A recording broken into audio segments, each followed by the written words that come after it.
Welcome back and thank you for staying with News Hour. Now, President William Ruto on Friday launched the Shirika plan, which is aimed at absorbing refugees into host communities. What does this Shirika plan entail? Well, that's what we want to converse here tonight. And joining me for this particular conversation is John Burugu. He's a Commissioner of Refugees Affairs at the State Department of Refugee Services at the Ministry of Interior and National Administration. Good evening and thank you so much for making time for us.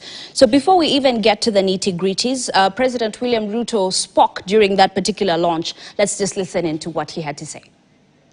Appreciate that traditional humanitarian-only approaches are no longer sufficient. Crises have become more acute, protracted, complex, and dynamic.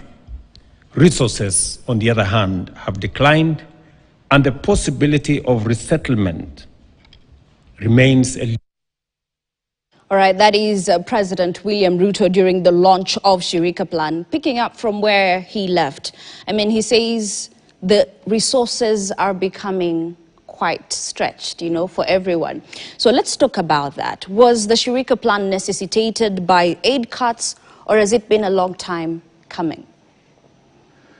It has been a long time coming. Okay. Because it started way back in 2016.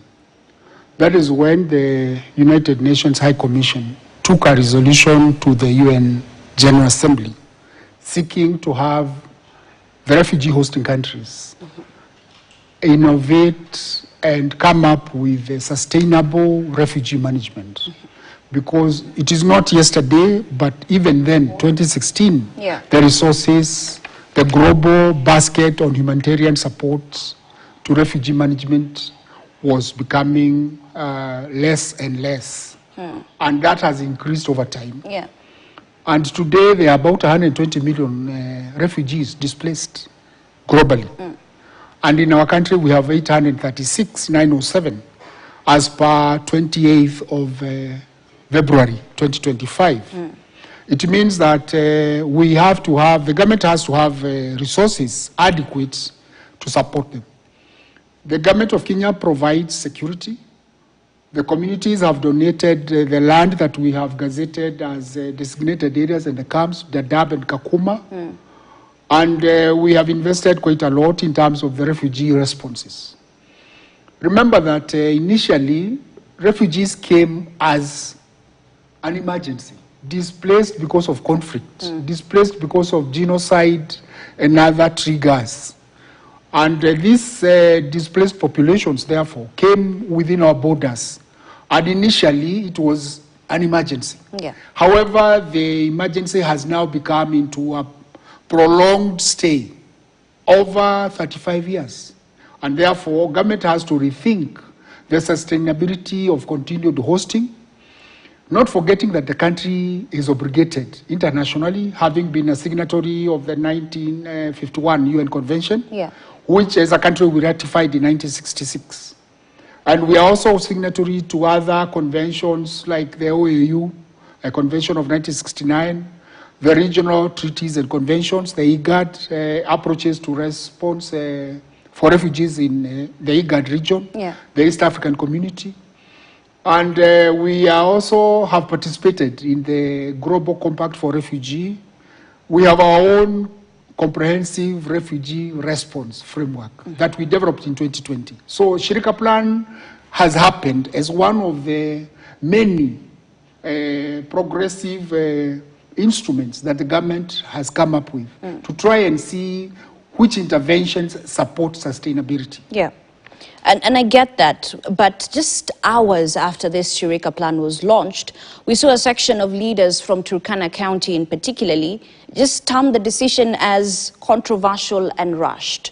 From where you sit as a commissioner, do you think it was rushed? Because for them, they feel like they were not part of that conversation. Were they equally part of the conversation?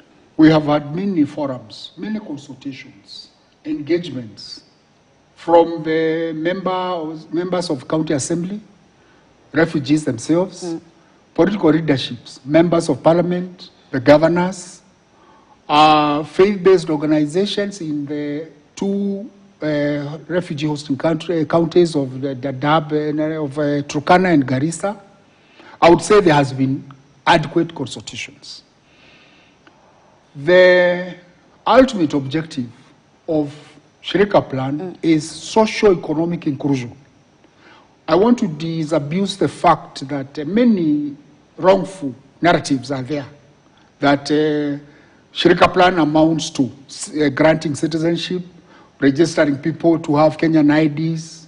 Let us not forget that Department for Refugee Services is a government department charged with the responsibility to implement Refugee Act number 10 of 2021.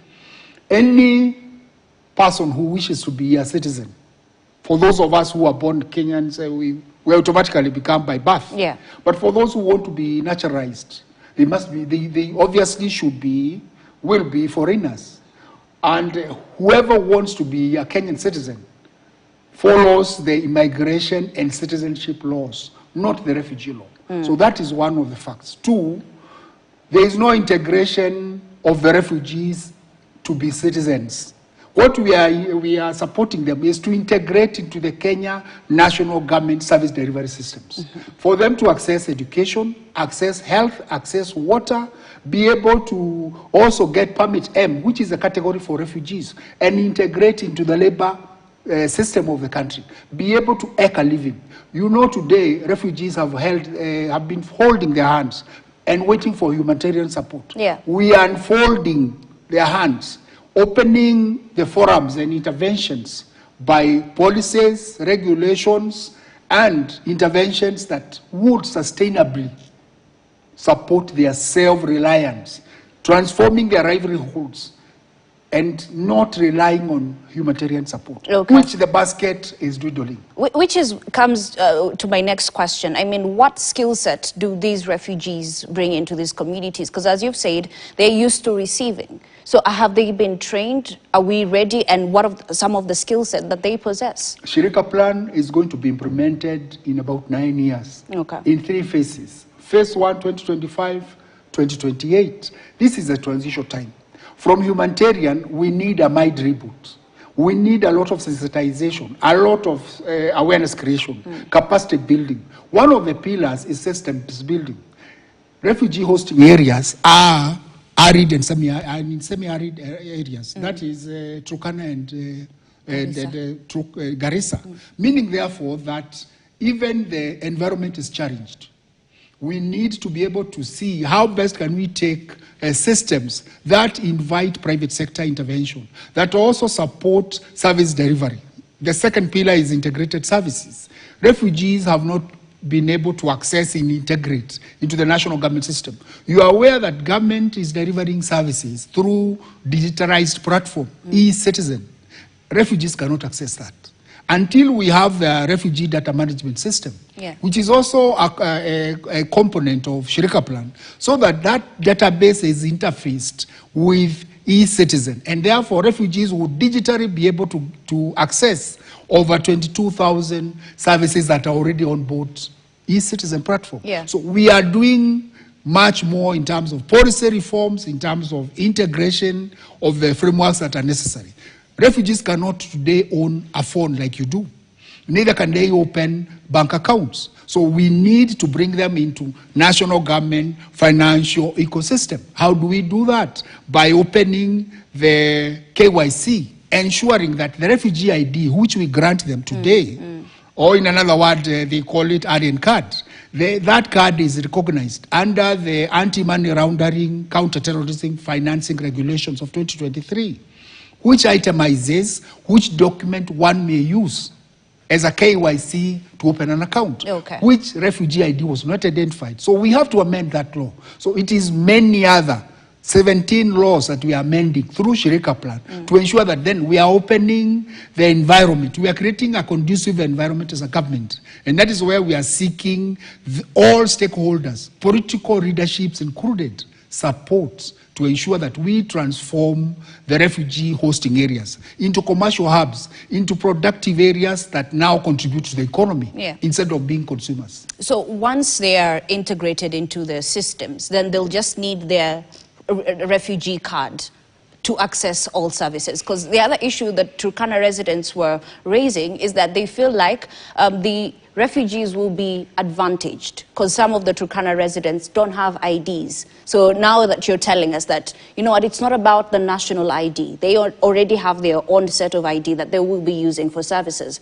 But then comes to the issue of resources. Turkana, Garissa, these are counties that are a bit stretched when it comes to resources. Adding another burden to them, for lack of a better word of saying, of putting it, then means that they will be more stretched. What is the government doing to ensure that resources are adequate, not only just for residents, but also refugees who are coming to be included in the community? Resources will never be enough. Yeah. Let's start from there. Okay. And yes, government has been doing quite a lot to try and bring these ASAR areas on the same level with the rest of the country, even without speaking about refugees.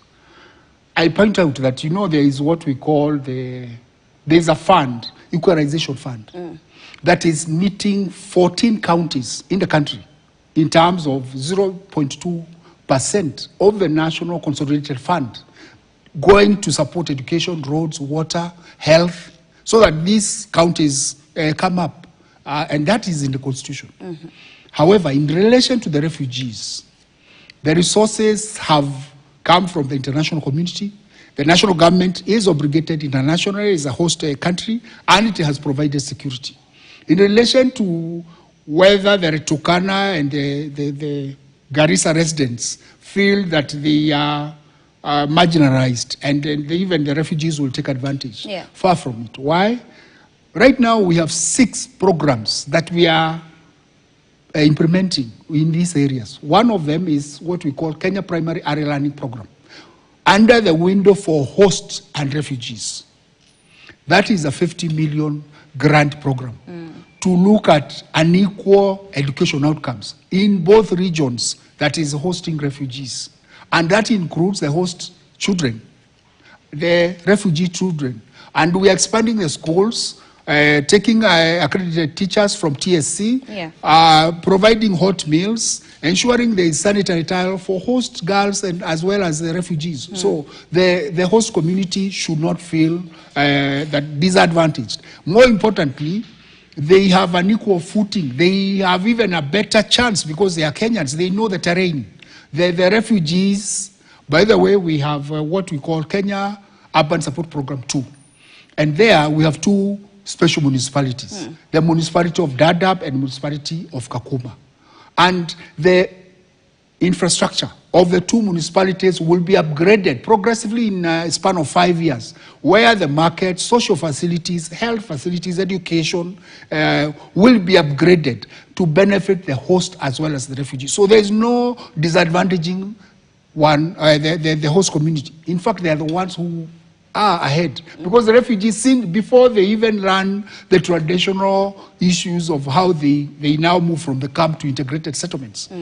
There are 3 levels of a host community. One, the municipality. The refugees will first operate from the camp to the municipality. From the municipality, then they go to the sub-county, which is a constituency. And beyond the constituency, we will still regulate them up to the county. So that is the definition of the host community, where the refugees and the host community will interact, and they share resources. They even buy from each other. They have even, some of them have been intermarrying. So there is no disadvantage. There is a cultural fusion. There is a cultural assimilation, of course, with advantages and disadvantages. And that is what change comes with. There is always a cost whenever there is change. But I'm not saying that, therefore, the host communities are disadvantaged. When the chips come down, this community is hosting refugees will have transformed commercial hubs. And more importantly for the government, will ease the burden on the country of hosting the refugees who are just consuming instead of producing. And we expect that over 500,000 of the refugees, once Shirika plan rolls out in the transition period, they will now become taxpayers. They will contribute to the country. We will obviously restrict the free movement. It is off the cards. Why? The countries generating refugees today have conflicts, that is DRC, Sudan, the Great Lakes region, the Horn of Africa, East Africa, and therefore we would not want our country to sink, because that is why we have been able to afford to give hosts and refuge to the 836,000 refugees within this region. Yeah.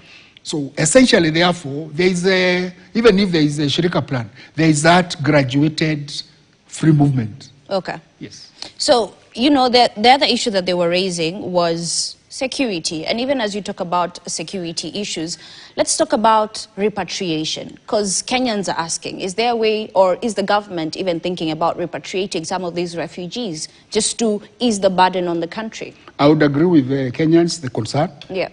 As a government officer, we are also asking what is the cut line. However, there are three durable solutions. Durable solutions is how best to sustainably host and manage refugee responses.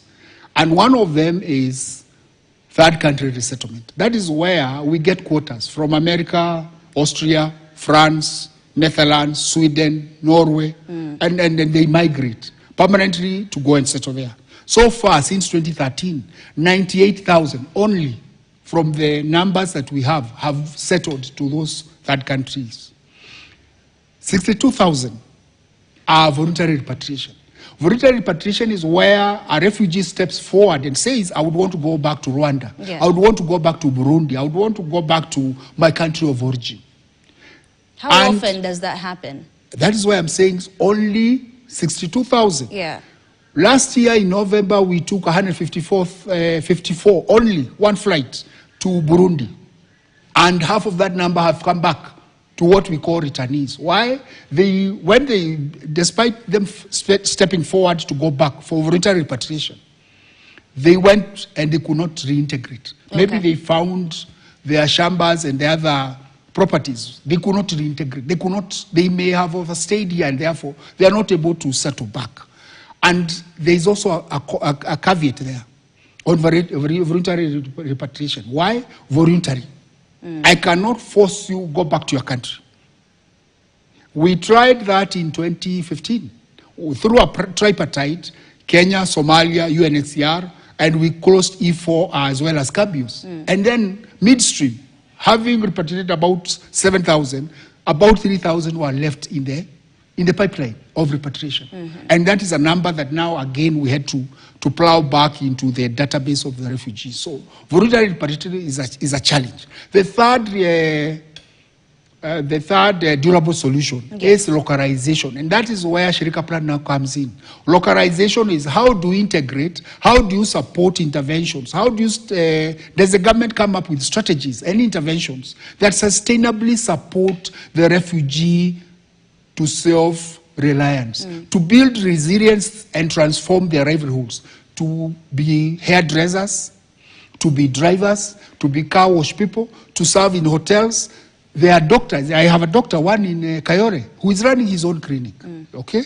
And there are others, like us, we were taught by refugee teachers from Uganda. So we have many, they have capacities, they have potential, but we have not afforded them the opportunity. Shirika Plan is affording them the opportunity to be contributors, to ease the burden on both the host refugee, the host community, as well as the country in the terms of the resources that we are employing there. Okay. Yeah. I know we need to wind up, but maybe in a minute or so.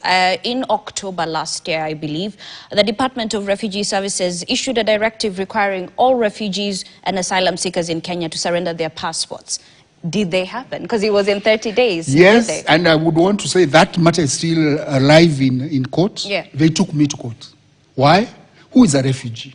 A refugee is one who, by their own expression, states that they fear, they have apprehension that they are going to face persecution, they are facing human rights abuses, and they could be subjected to genocide from their country of origin. And therefore, they seek refuge to our country.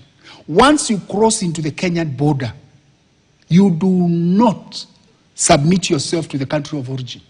The first page of the passport says that please accord the holder of this passport ease of travel. Meaning, his country of origin is speaking to the commissioner. You cannot be are a nomadic refugee. You either submit, once you have closed, and we have given you refugee status determination. We have taken you through the process of determining you, through as per the law of the Refugee Act. Yeah. And therefore, you cannot again reavail yourself to the protection, because Kenya is obligated to receive, protect you, as per the international obligation. Okay. In fact, Article 1 of the UN Convention defines the refugee as an international burden or international property, meaning he's shared by anybody who is obligated under the UN Convention. Availing yourself through your passport, it means that you have now removed yourself from Kenya. When you are now parachuting to another country, go to Dubai, go to America, come back to Kenya, using your passport of your country, you're not a refugee. You're just an economic migrant or just a tourist. All right, thank you so much. I think that's a really good place to end it. John Burugu, Commissioner for Refugee Affairs at the Department of Refugee Services at the Ministry of Interior and National Administration. Remember, this Shirika plan was just launched, so this is something that we'll continue following closely on. That's all we had for you here on NewsHour. I'm Ashley Mazuri. Our sign language interpreter was Damien Evans. Good night.